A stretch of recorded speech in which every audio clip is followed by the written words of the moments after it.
Hello, and welcome to part 2 of Basic Stamp 2 tutorial for robots. I'm Microsoft Sam and I'll be your narrator.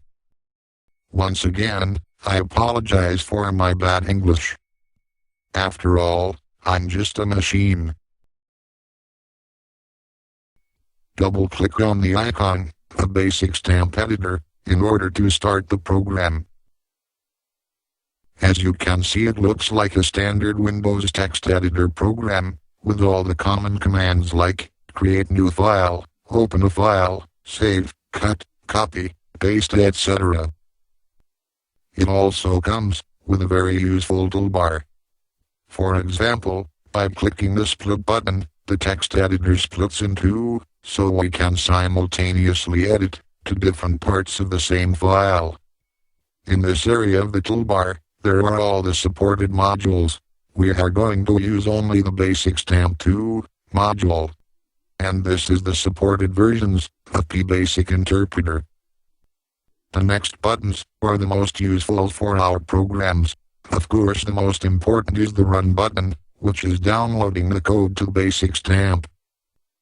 In this tutorial, and to all of our programs, we'll be using the stamp mode, PS2. So we click on the appropriate button.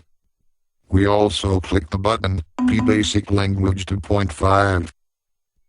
Immediately, two commands are written to the text area. These commands are called directives, and there will be always the first two commands of our programs. Comments are defined by a single quote. Notice, at Basic Stamp Editor, automatically changes the color of the comments to green by default. It does the same thing with PBasic commands, and each time it uses different colors. This feature is called syntax coloring, and it is very helpful, as it makes the code more readable. Before we write our first program, we must connect Basic Stamp Board of Education to our computer. We connect the board to a USB or to a serial port, depending on which version we have. After that, we power on the board with the help of a 9-volt battery. In this tutorial, we will use the serial version of the board with the OEM Basic Stamp chip. We have shown to you how to make your own board in part 1 of this tutorial. To test if the connection is good, we press the Identify button on the toolbar of Basic Stamp Editor.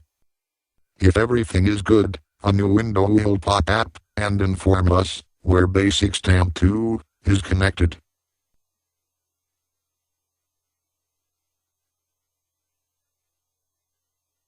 Now, we are ready to write our first program. In the text editor, write the command, debug, and then hello world, starting and ending, with double quotes, as the video shows. Then write the command end, which is indicating the end of our program. Notice how Basic Stamp Editor changes the colors of the commands. Hit the button, Syntax Check, on the toolbar. If everything is okay, we will have the message, Tokenize Successful. Now, click on the Run button. The code will be downloaded to Basic Stamp very fast, and a new window will pop up, showing the message, Hello World, we wrote earlier. This window is called Debug Terminal, and we can exchange messages with the Basic Stamp from it. It works like the Windows program Hyper Terminal.